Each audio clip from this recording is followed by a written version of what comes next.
Okie dokie. Well, when there's an error in a knitting pattern, the publisher puts out corrections and they call them errata. And so I've got some errata for you. I keep saying etiologies, but this word, which means an origin story, should be pronounced etiologies. The problem is I first learned the word by reading it, and I never heard it spoken until like years later. So my mind and my tongue trip on this one. And here's some more that I may trip over in class. I may say Philistines, but it's pronounced Philistines. And that's because of having Bible stories read to me and in which they were all called Philistines. And I may say Augustine, like the grass, but the man's name was Augustine. And I will definitely pick on this poor man as we go along, but as Katharine Hepburn used to say, you can say anything you like about me, just spell my name right.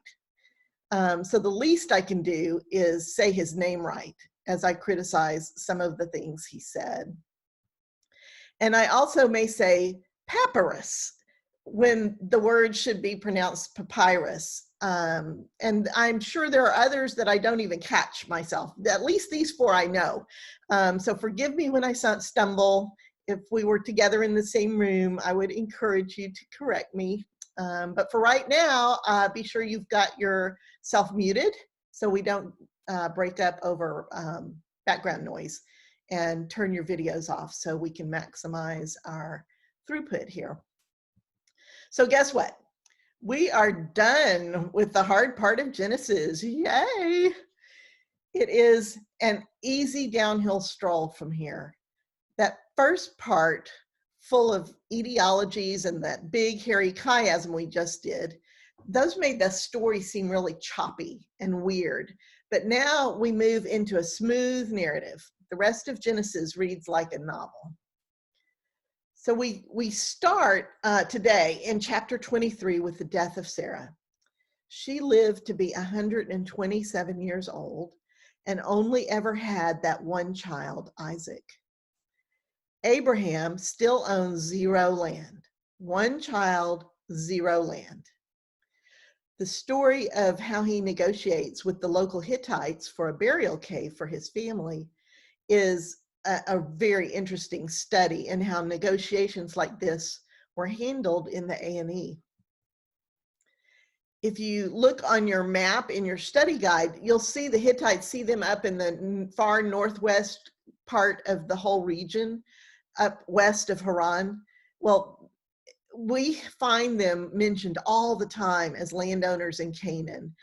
So they've clearly settled much of Canaan. And when the Genesis talks about Hittites and Canaanites, Canaanites is a broader term.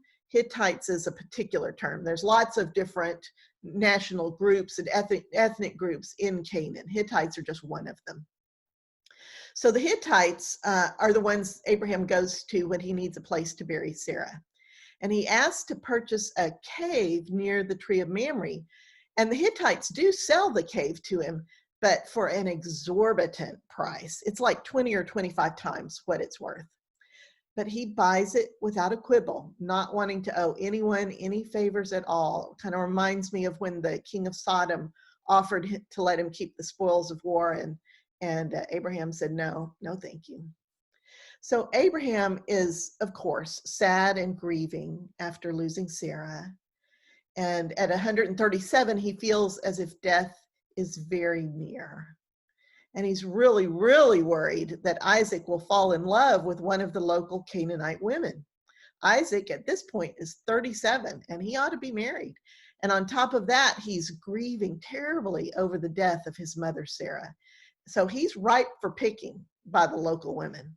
So Abraham, calls his faithful steward to him. And I assume it's the same one that was named earlier, Eliezer. And he makes Eliezer swear to find Isaac a wife from among Abraham's kinfolks living up in Haran. And Eliezer says, well, what if none of your kin are willing to come all the way back here, sight unseen? And Abraham tells him, well, if that happens, Eliezer is absolved of the oath, but that, he's sure the Lord will send his angel to help Eliezer find a wife for Isaac. So Eliezer puts together a major caravan, 10 camels, loads of jewels and gold, and of course the necessary fighting men to defend the caravan, and he sets out for Haran. It is a very long trip, something like 600 miles at walking speed. And he finally arrives just as the women of the city are coming out with their water jars to draw from the spring. He knows absolutely nobody in this region. So he prays, Lord God of my master Abraham, I'm going to ask these girls for a drink of water. And whichever one says, sure, here's a drink, and I'll water your camels too, let that be the girl you have chosen to be Isaac's wife. And before he even finishes praying, a beautiful young woman comes near with her water jar on her shoulder. And Eliezer asks her for water, and she says, sure, and gives him a drink. Well, Eliezer is disappointed that she didn't offer to water the camels. Isaac would have liked this one, but the Lord must have chosen someone else. But then she says, and I'll draw water for your camels too. And she empties her jug into a nearby trough and runs for more water. Back and forth she goes, with Eliezer watching and praying the whole time. Now, just a note, the modern water jug in this picture holds roughly 6 gallons of water. 10 camels coming off a long journey can easily drink 300 gallons of water. That's something like 2,500 pounds, well over a ton of water. So this is an example of something that is typical of ancient writing.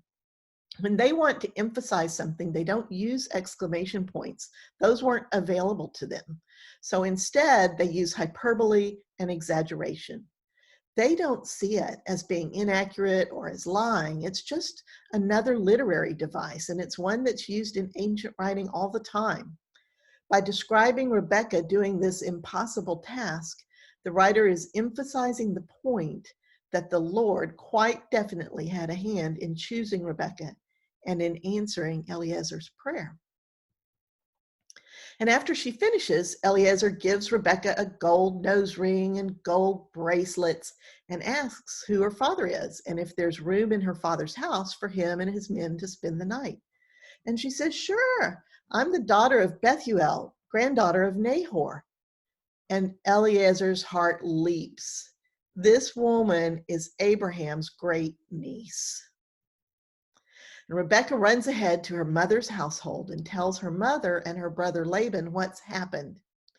It sounds like her father, Bethuel, must have already passed away. Although he's mentioned just briefly, one word, a little later, scholars think that that brief mention is probably a later edit in the manuscript. It says she goes to her mother's household and tells her mother and her brother. So we're pretty sure Bethuel has died. Anyway, it's her brother Laban, whose name would be pronounced Laban in Hebrew. He's a rich man in his own right, and he takes a close look at the jewelry draped on his sister. And with a shrewd look in his eyes, he goes out to meet Eliezer. Now, Laban is a piece of work. He really is. He's the oiliest character we've come across so far. He invites Eliezer in, and over the course of the evening, Eliezer tells him all that has transpired. What clinches the deal, of course, is hearing how rich Abraham has become since he left Haran. So Laban agrees to let Rebekah go with Eliezer, and all the betrothal gifts are unloaded and given to Laban and his mother.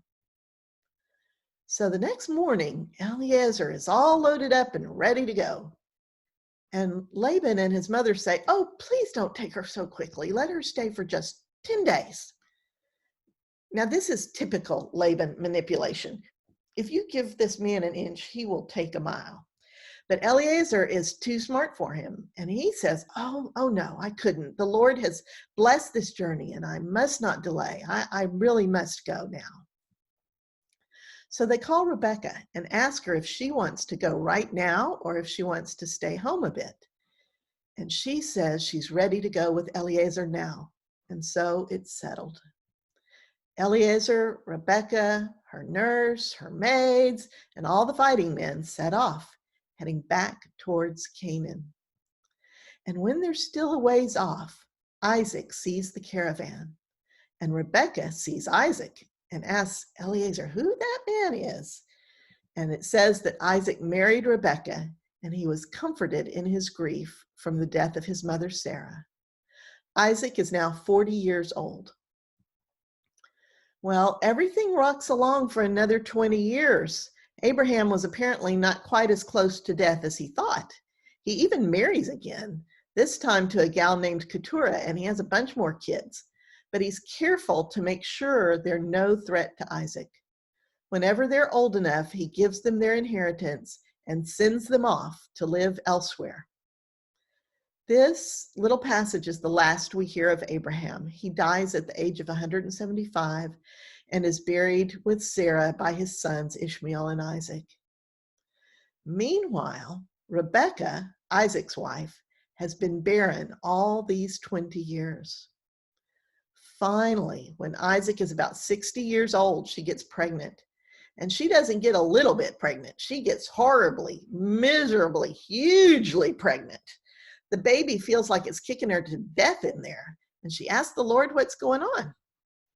And the Lord tells her she has twins jostling inside of her. No wonder she's so uncomfortable. And the Lord says that from these twins will come two great nations, nations that will separate from each other. And weirdly, the older of the twins will serve the younger one. Well, sure enough, when the time comes, she has twin boys. The first one is a redhead, and he is literally covered with hair. He's so hairy, they name him Hairy, which is Esau in Hebrew. And he comes to be called Red, of course, which is Edom in Hebrew. From him will come the nation of Edomites, the Reds. The second baby is hanging onto his brother's heel, quite literally pulling his leg. And it's an apt metaphor for his personality. They name him Jacob, which means deceiver. As they grow up, Esau becomes a macho, outdoorsy guy who loves to hunt. He's rough and he's crude, and his daddy just loves him. Jacob, on the other hand, likes to stay in the house. He likes to cook, and he is above all else a mama's boy. So one day, Jacob is making some stew, and Esau comes in from the open country, absolutely famished. He is so hungry, he can't even be bothered to talk right. He gasps to Jacob, "Give me some of that red stuff." And Jacob says, "Well, not until you sell me your claim on the firstborn's inheritance." Well, obviously, it's been bothering Jacob that Esau gets the inheritance just because he was born a split second earlier. In this culture, the firstborn always gets two things from his father. One is the birthright, which is the inheritance due to him because of being the firstborn. And the second is his father's blessing. Now, typically, each son receives a special, unique blessing from the father's deathbed, but only the eldest son gets the inheritance. So Esau says, "Yeah, whatever. I'll sell you my inheritance for some of that red stuff." And that's all it takes. Jacob now owns the birthright. And we find out later that both Isaac and Rebekah are told about it and abide by it. Now, it seems incredible that Esau would sell his birthright for a bowl of stew, but this shows the sort of person Esau is. He only lives for the moment. He cares about his immediate comfort, and that inheritance is not as important to him in this moment as getting food in his belly right now. The passage says he despises his birthright. Remember that, that's important. That birthright is not just the money and property. It includes the promises God made to Abraham. Esau has heard these stories of these promises his whole life. He knows how God miraculously appeared to Abraham. He knows all of this, and yet he still despises the promises. Next, there's a famine in the land. Isaac and his household moved back to the border of the Philistine territory. Now notice on the map that this southern area is also where the Edomites will settle. the people who are descendants of Esau, whose nickname is Red or Edom in Hebrew. You should see them written in green down there, just east of the Dead Sea. And so Isaac and his family moved back down to the edge of Philistine country where the Red Star is. So we, again, you will not believe this. One more time, we have a wife-sister incident with Abimelech. This time it's with Isaac and Rebekah. Rebekah is still apparently drop dead gorgeous. And this time Abimelech doesn't take her, but there are definitely rumblings among his men. And one day Abimelech looks out his window and sees Isaac and Rebekah dallying with each other. Now the word for dallying here is itzak, laughing, Isaacing. This is where an example of where it's used to mean sexual play. So anyway, Abimelech realizes they're married, and he fusses at Isaac and tells his men to leave Rebekah alone, and he allows Isaac to settle there under his protection. Whereupon Isaac proceeds to become very wealthy. Isaac becomes so great and powerful that eventually the land won't support them all. Fights break out over the water supply, and Abimelech and Isaac agree to part ways. The whole story sounds really familiar, doesn't it? About this same time, Esau marries 2 local Hittite women. These Hittite women Esau marries do not get along with his mother, Rebekah. She absolutely hates her daughters-in-law, and they make her life miserable. But Rebekah is no peach herself. Remember, this is Laban's sister we're talking about. She dislikes Esau and his wives, but she adores Jacob. And one day, Rebekah overhears Isaac telling Esau to go hunt some wild game and prepare his favorite meal so he can give Esau his blessing before he dies. Well, Rebekah knows that Isaac is now blind in his old age, and she quickly hatches a plan. She calls Jacob to her and tells him to get a couple of choice young goats for her to prepare just as his father likes them. And then she tells him to take the meal into his father and pretend to be Esau, so poor blind Isaac will bless Jacob instead. I mean, what a snaky thing to do, right? Well, Jacob's totally up for this. But he's worried his father will know he's not Esau because he's not hairy. Well, Rebekah realizes he's right and that Esau is smellier than Jacob too. So she has Jacob dress up in some of Esau's clothes and bind some animal fur on his arms and his neck so he'll feel and smell like Esau. Unbelievable. So Jacob, all dressed up like this, takes the stew into Isaac.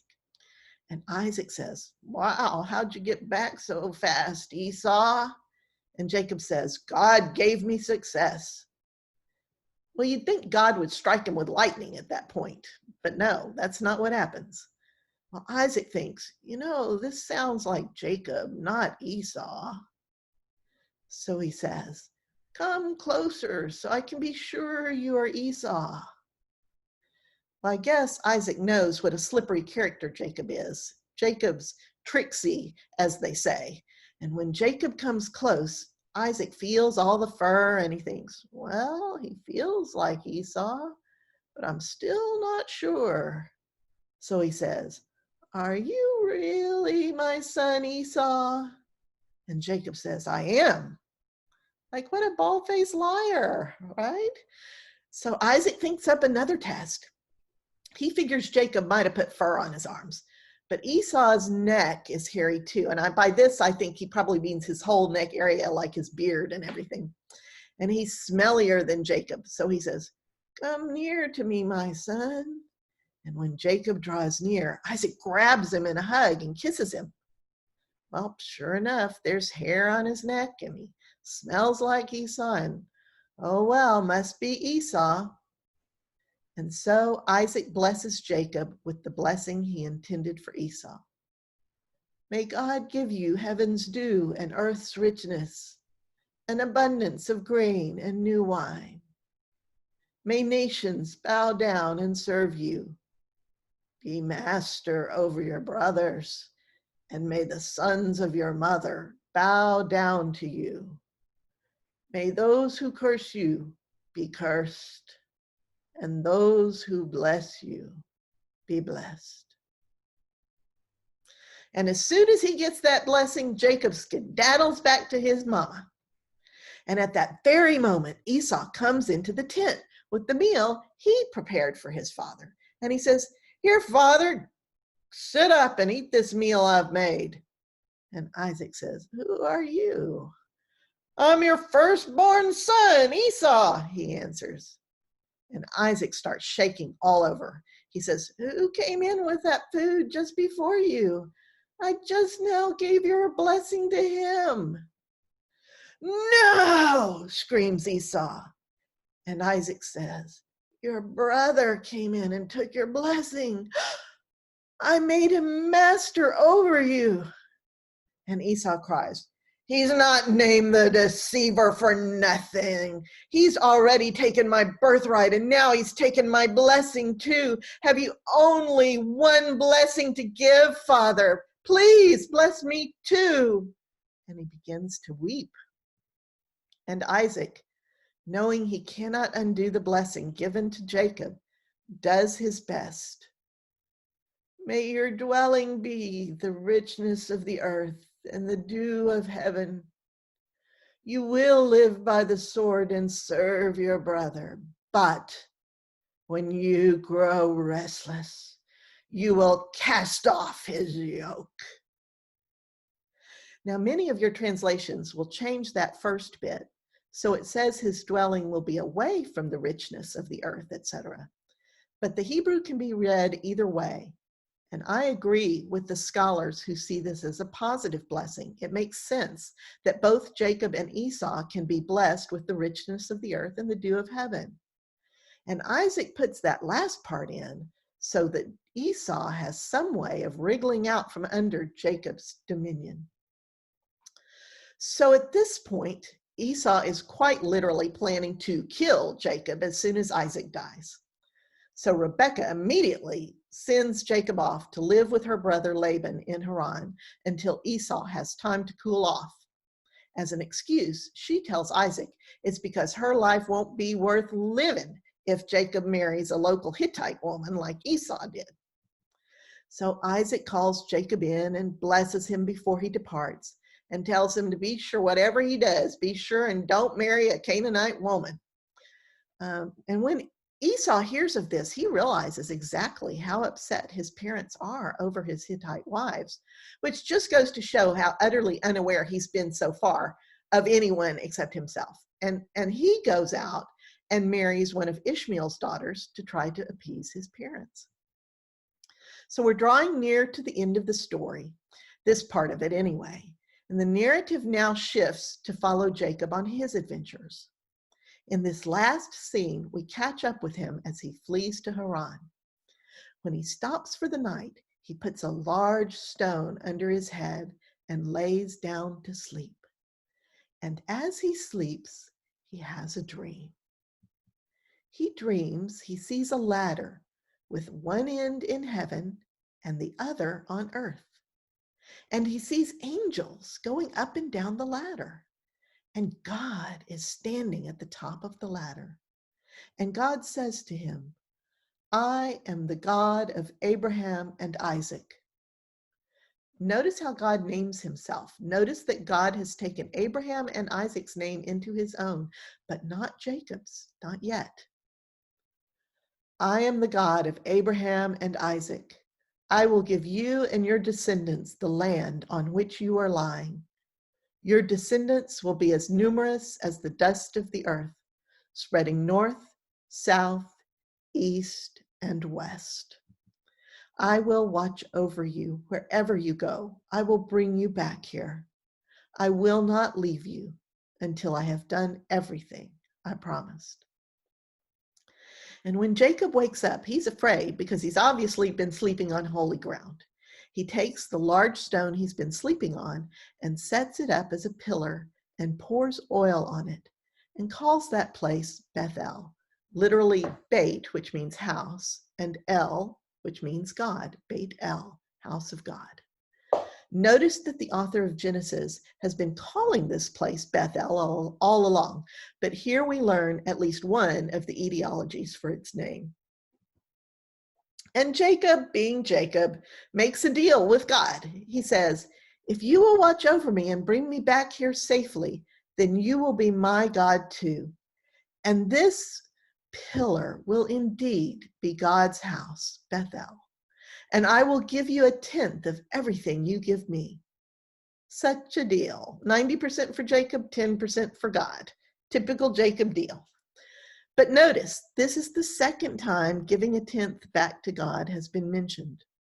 The first time, if you remember, was when Abram gave the priest Melchizedek 1/10 of the spoils after he rescued Lot. I mention this just as food for thought, and so you'll remember it later. We'll run across this 1/10 again. And so we come to the end of this part of the narrative. There's lots to think about here. Let's go into our breakout sessions and talk about what's happening. All righty, I think everybody's back now. Okay, so if you were God and you were picking a chosen family to carry your legacy to the whole rest of the world forever and always, is this the family you'd pick?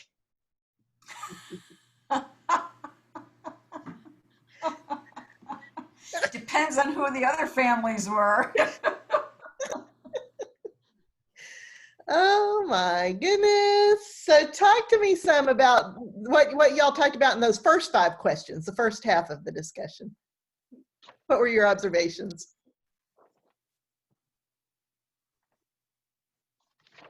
How duplicitous, deceitful, short-sighted, selfish these folks were. Yeah. Yeah, what kind of a mom was Rebekah? Not good. Not fair. No. I tend to disagree with that. Good. Speak up. Yeah, she was looking out. I tended to find her as being extremely obedient, you know, and to the point maybe that it was wrong, but in order, I mean, if she was going to hear a message from God, let's say, you know, which of her sons is going to be the one that's going to be leading the nation, wouldn't she be taking it upon herself as a mom to make sure that God's promise got fulfilled? I don't see her as a bad person. I just see her as someone who's trying to work the best she can with the resources that she had at her disposal, coming from a really dysfunctional family and being as obedient and trying to work with the confines in her society. That's valid. What do y'all think? Yeah, It is. Yeah, we were talking about that in our small group, that she had this promise, and it goes back to the same theme again of people receiving a promise from God and then feeling like they had to be the ones to fulfill the promise. You know, Abraham and Sarah did it, and then we see it with Rebekah and with Jacob. It's like, okay, so God said this is going to happen, and I'm not seeing that this is going to happen, so I've got to step in and do God's job. Or God told me I had to do this, you know? God gave me this message, so it's obviously my job. Right. Well, that's what we think as moms, right? But she played favorites. And having a mom who played favorites, that doesn't sit well with me. But also, you know, she was very capable of taking advantage of any situation, because I don't know, I looked at it like there at the beginning even. I mean, yes, she did. She was kind and compassionate, and she went and got the water for the servant and for his camels. But then when she was given the opportunity to, what, you want to stay home for just for a few more days or something like that? And she's like, I'm going, because she sees this guy with all this stuff, and obviously they're very wealthy. And she's like, you know, I'm going because I'm not going to lose this chance.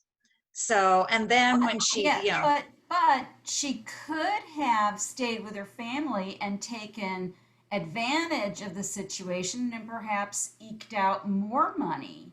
Maybe. Yeah, but if she goes along to marry the guy, she gets everything. So- Yes.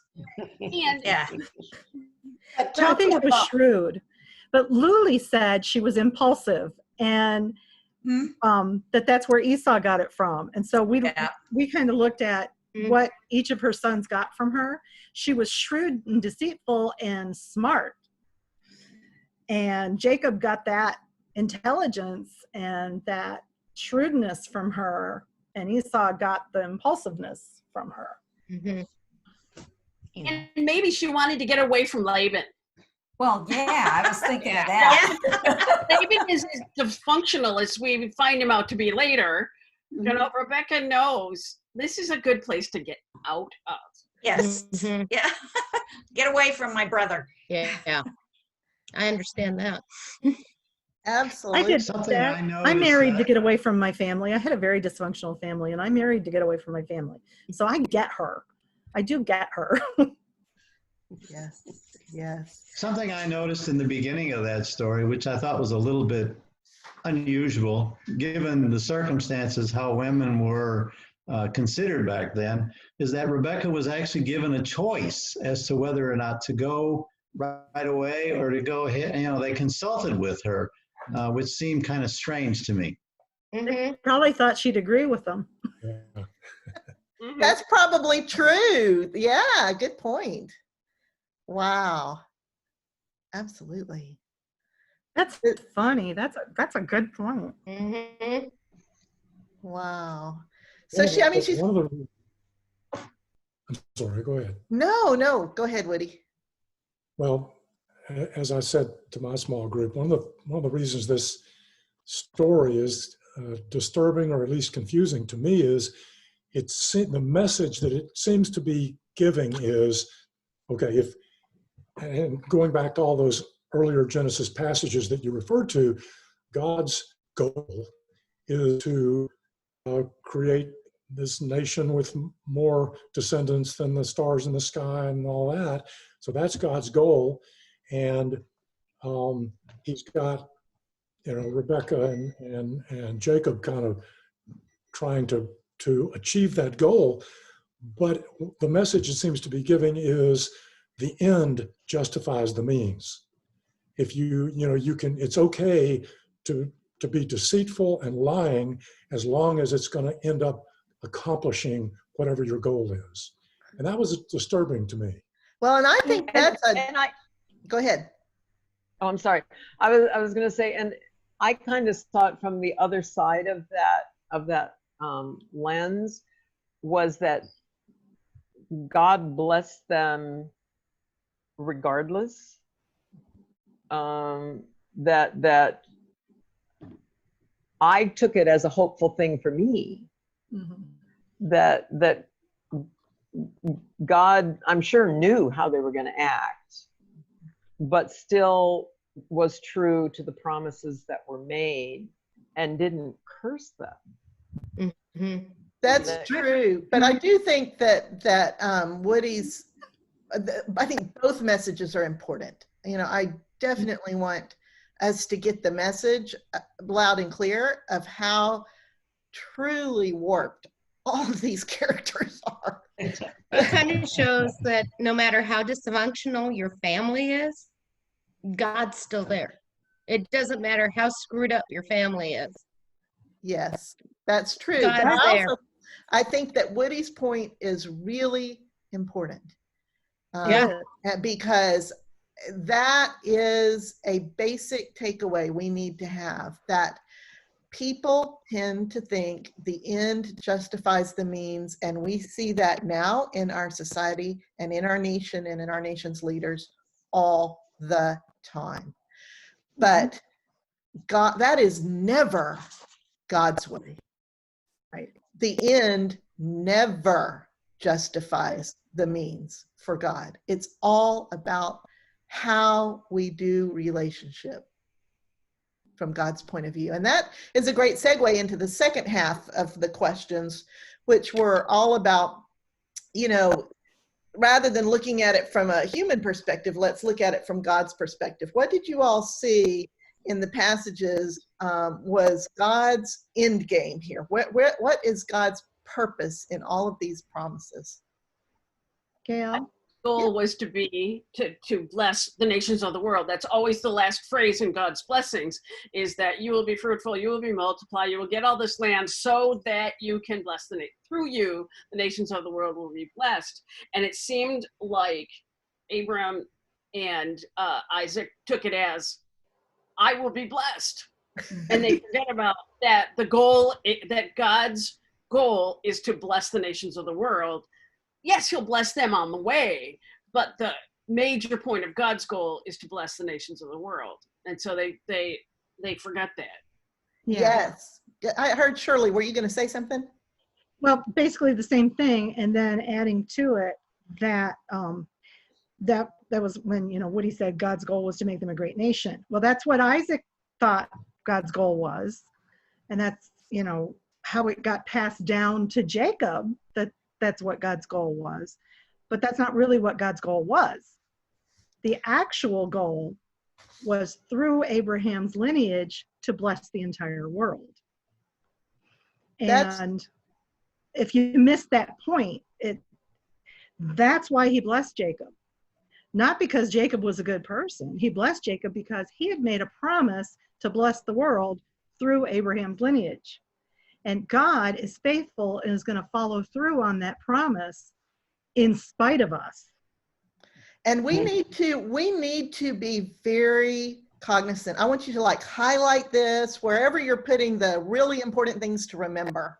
That's two of them that have come across in this particular three, in this particular lesson. One is God's working with a bunch of warped characters. Two, the end never justifies the means. It's about the means.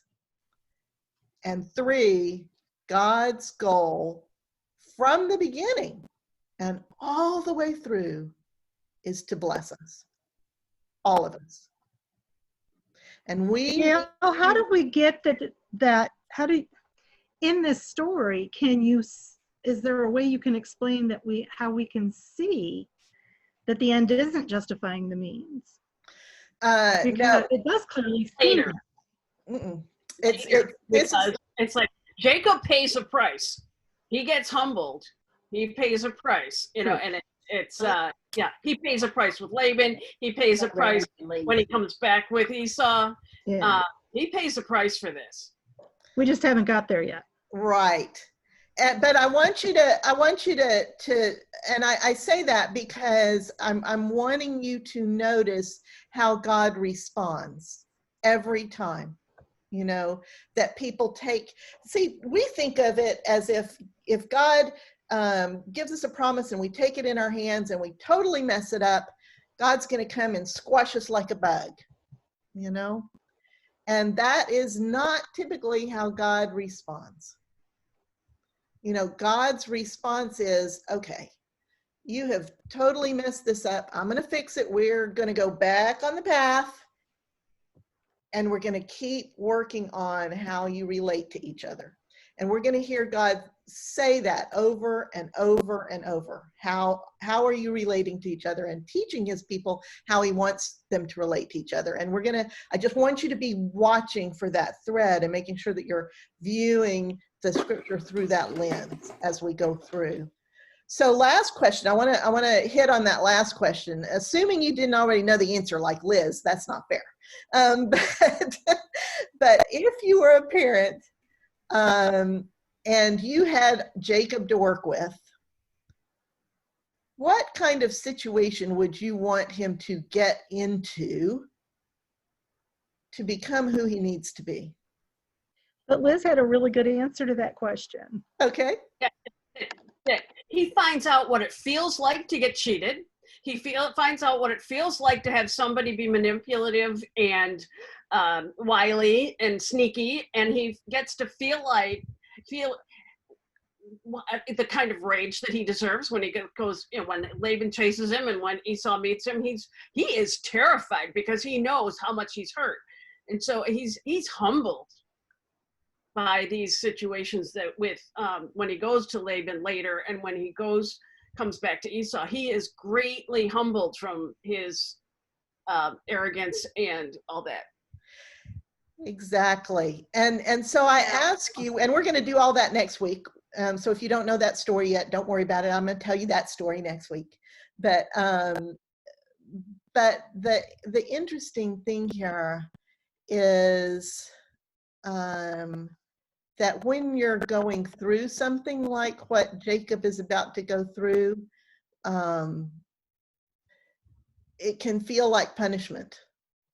Mm-hmm.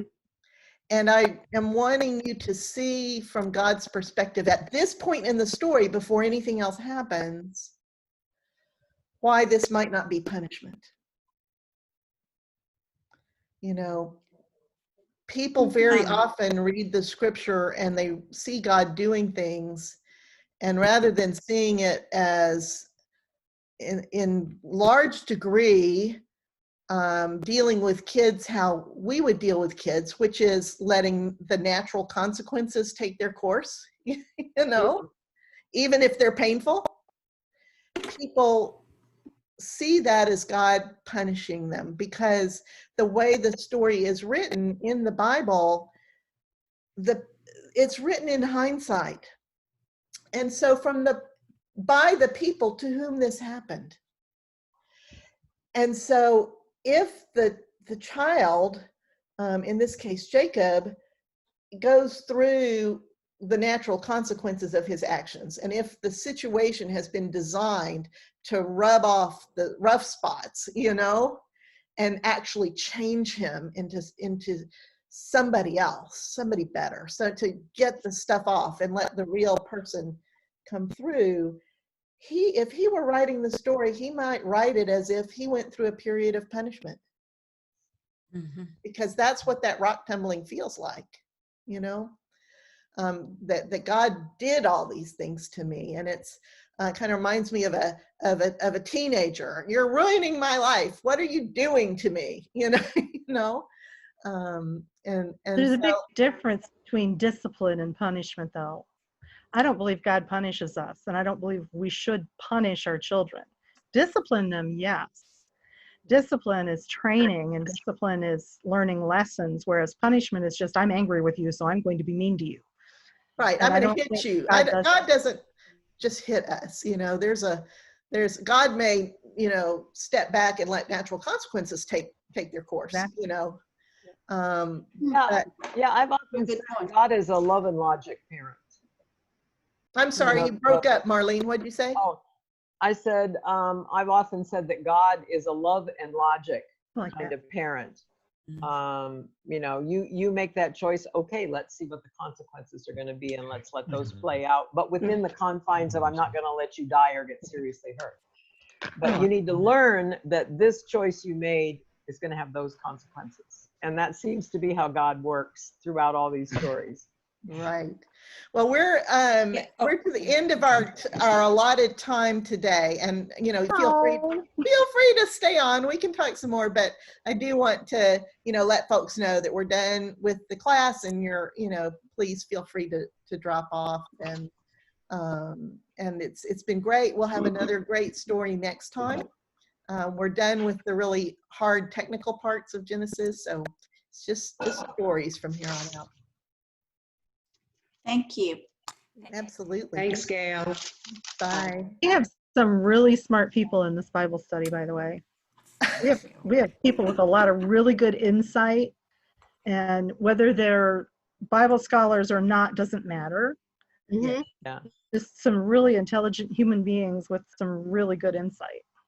Yeah, I've really been enjoying hearing all the different perspectives, because stuff that I come to these passages with is different than stuff that somebody else comes to them with. And Gail, you know, you sort of give us these guidelines with the questions, but we also can expand within our small group on a particular thing that popped out to us that we can look at and get multiple perspectives. Yes. Yes, and I like that it's a safe place to express our thoughts. Mhm. Yeah, we may have, I mean, I like to know what other people's thoughts are because it makes me grow.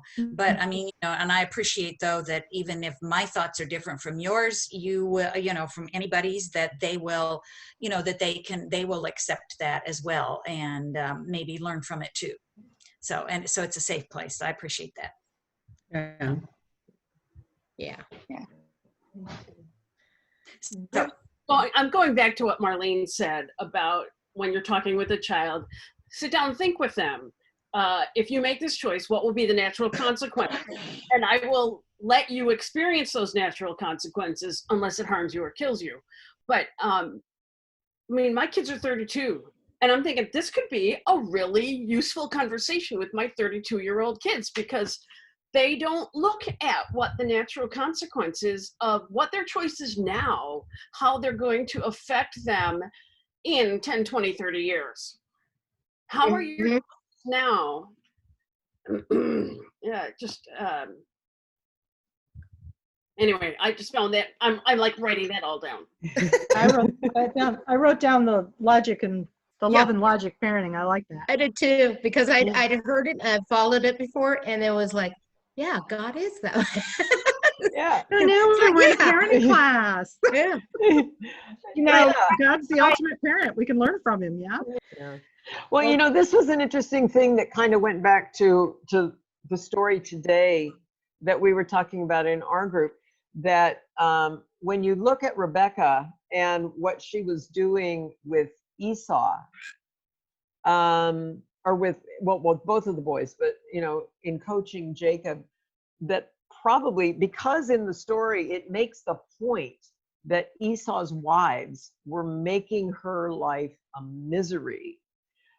Part of her motivation might have been, in addition to the fact that she had gotten this promise from God that the older son was going to serve the younger son, was the idea that she knew Abraham was a lot older, or that Isaac was a lot older than her and was going to die first.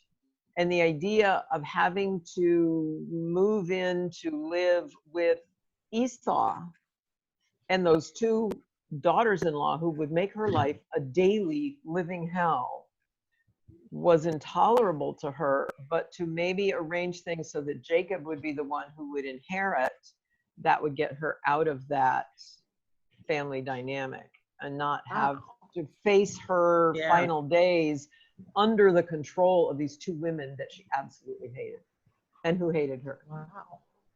That's good. Yeah. I gotta go. Bye, y'all. Yeah. I gotta Bye. go too. We'll see y'all. Yep, Love I you, do too. friendship. Bye. Bye. Bye.